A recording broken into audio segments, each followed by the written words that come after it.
2026 has been a massive year for new video games. It seems like every single month there's a new game that people are calling a Game of the Year contender.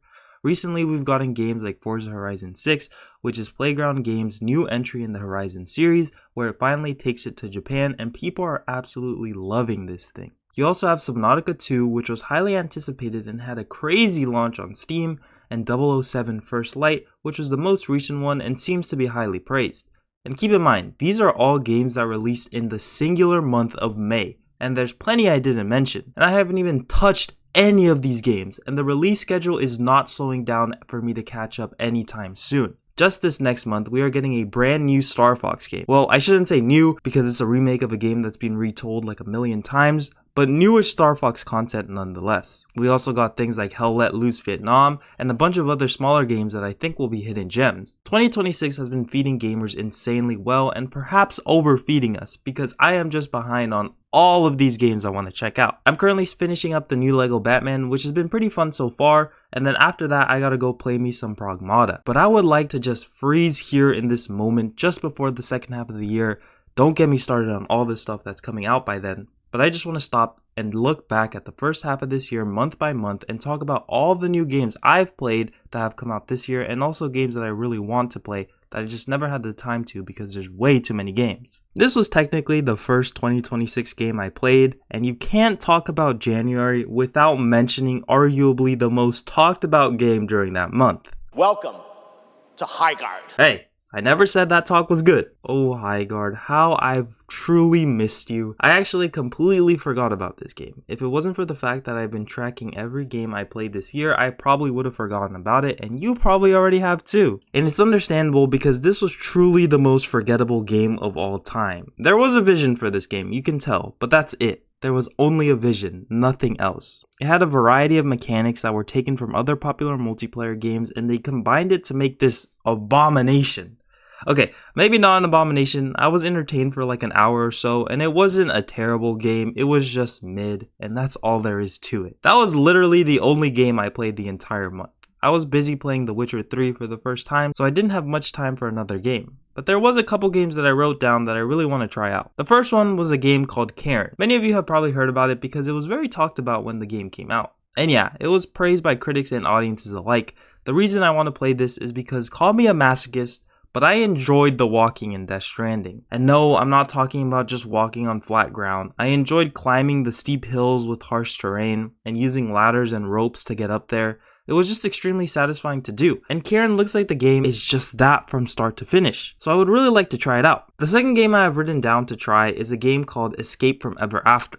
Listen, I enjoy Nintendo games a lot. I like whimsical, creative ideas, and this is just Paper Mario with a creative story that just looks like a really fun time. February was a huge month for video game releases. You had games like Neo 3, Mugenics, High on Life 2, and the big one, Resident Evil Requiem, alongside a bunch of other hidden gems in the mix. The first game I played this month was actually God of War Ghost of Sparta. This was shadow dropped during a really good state of play, so I bought it because I was hyped, but I definitely should have waited for a sale. It's definitely not the worst game, but it has so many issues that it's not a great game either, so it's stuck in the mid territory. I definitely appreciate this game though for what it is, and I hope Sony tries doing this with more of its IPs, but definitely doing a better job next time. The second game I played in this month was actually Mario Tennis Fever. I wanted to get something on my Switch too, so I decided why not this. I never tried any Mario Tennis game or tennis game in general, so I thought I might pick it up, and it was definitely a fun time for a couple hours. The tennis was surprisingly solid and can be really exciting to volley back and forth. The Fever rackets bring that classic Mario chaos into the mix that every Mario game has, and it can lead to a very fun time. The story in this game is actually just really bad. It's pretty much a 3-hour tutorial with not much substance at all. I was really excited to see this getting announced at the Direct, that they were going to have a campaign in a sports game, but it was just so half-baked. I really wish the sports game had a bit more of a story to it because it can definitely add a lot of value to a game like this, and I think more people would enjoy it. I actually did 100% this game and did all the challenges, and there was quite a bit of them, so I would say I got my money's worth. Overall, pretty fun game. Resident Evil Requiem was the biggest game I got to this month. Resident Evil is actually a series I recently got into. I was never a big horror game fan, and that's mostly because I'm a but my girlfriend got me into the Resident Evil franchise, and since then I've been playing more survival horror games like Silent Hill 2, so I was pretty pumped about RE9, and man did it deliver. I really like this game a lot. I love how it blends the action elements with Leon and the more horror aspect with Grace. I think it does a perfect job of blending them together. I'm glad the story wasn't very fan servicey as well. I was going into this thinking that there was going to be a lot of cameos that felt super out of place, but all the Easter eggs and cameos felt like they belonged in the game, and I really appreciated that. The only major complaint I had with this game was the fact that it wasn't very replayable, or it's not as compelling to replay it. I wanted to get the platinum, but I got burnt out pretty fast after replaying it twice. But overall, this is definitely my favorite game of the year so far, and it's going to be pretty hard to top it.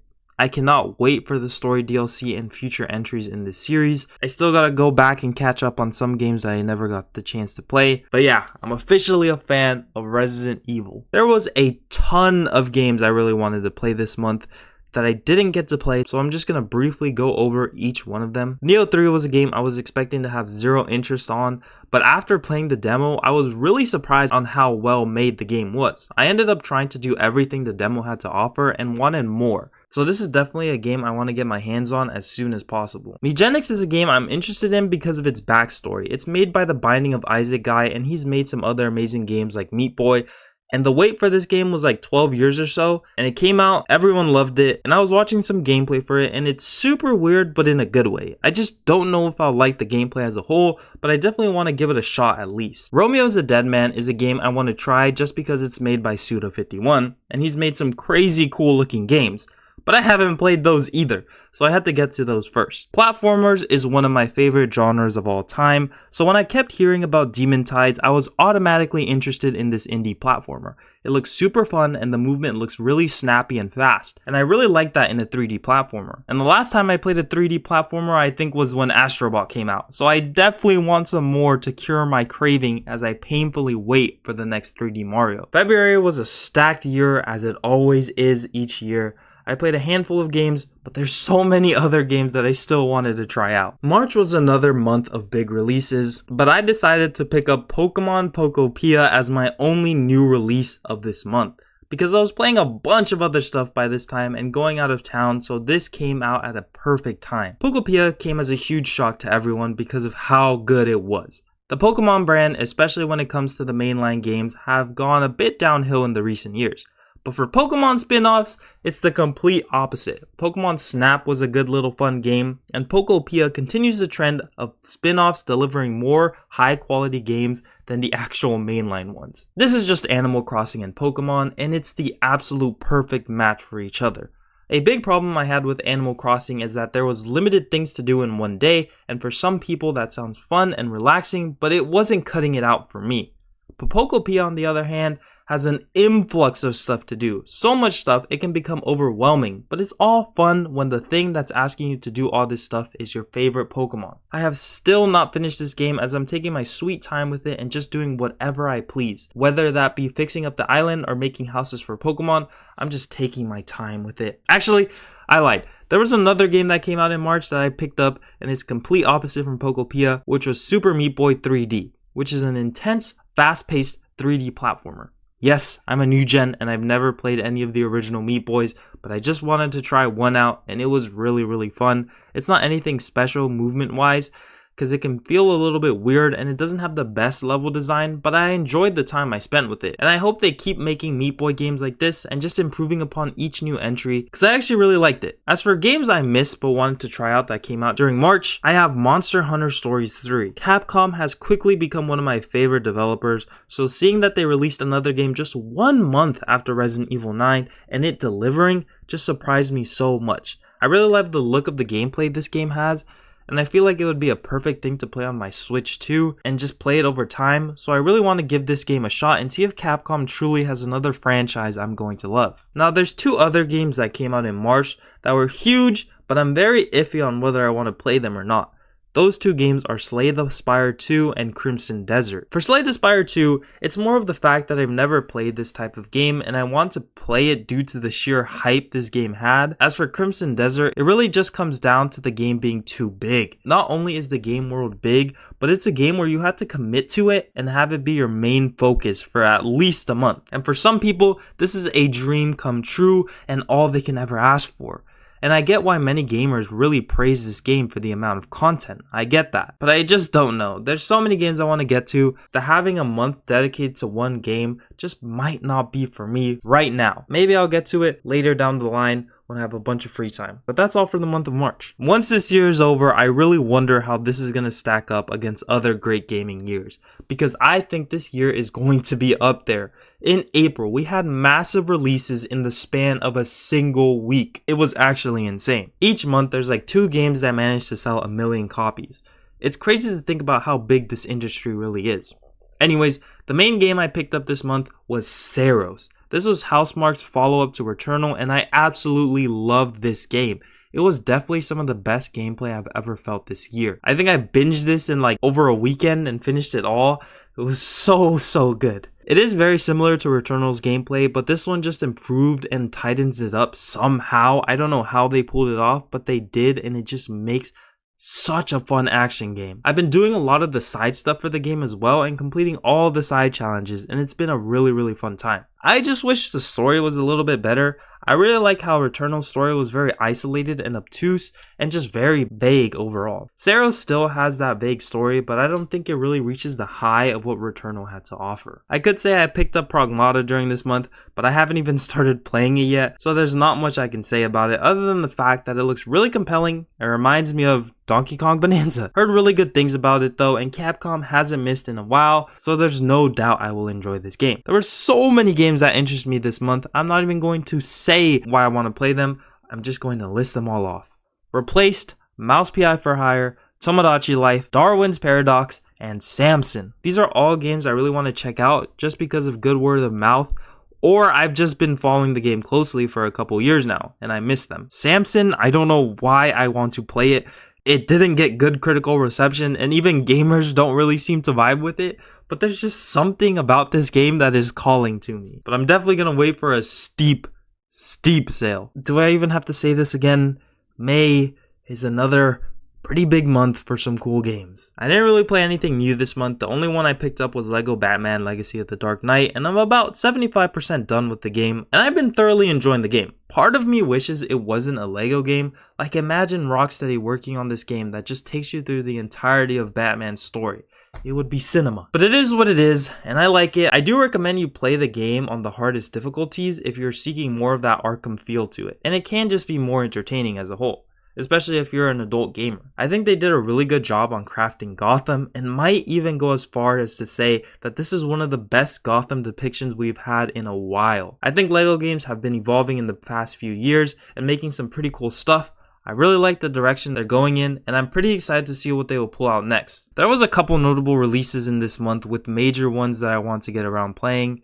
It's Forza Horizon 6, Subnautica 2, and 007 First Light. Forza I probably will play sooner rather than later. I might just grab a month of PC Game Pass and play through it that way.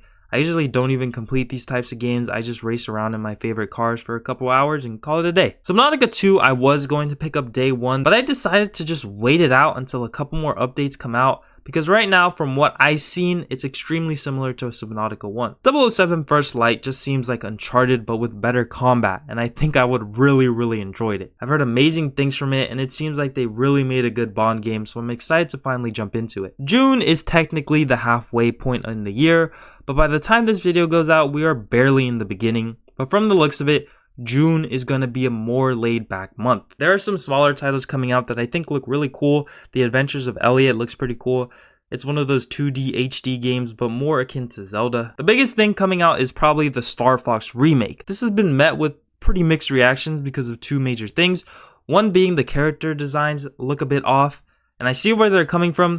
They do look a little weird, but the other issue people have is the fact that this is like the third or fourth time it's being remade. Star Fox fans get the same game all the time, and it can be pretty tiring. But for someone that hasn't touched a Star Fox game, which is me, I'm actually super stoked for this because it's going to be a great introduction to the series. Anyways, this is going to be a pretty laid back month for me. Maybe you guys are looking forward to some games that are coming out this month, but for me, nothing really interests me besides those 2 games. June is going to be a month where there's going to be so many showcases. We're getting Summer Game Fest, we're getting a State of Play, an Xbox Developer Showcase, probably a Nintendo Direct, and then a bunch of tiny little showcases sprinkled in there. It's going to be super exciting to see what else we're going to get either the next half of the year or 2027. Anyways, I'm going to use this month to catch up on all the games I wanted to play, but just didn't have the time to get around to. It's really amazing to have all these great games coming out, and the next half of the year is going to be packed too. Don't even get me started on what I'm anticipating, and we're probably going to get more release dates and new games announced during this whole Summer Game Fest, where there's like a million showcases back to back to back. So that's going to be extremely exciting to see. Anyways, just wanted to talk about some video games, so thanks for watching until the end.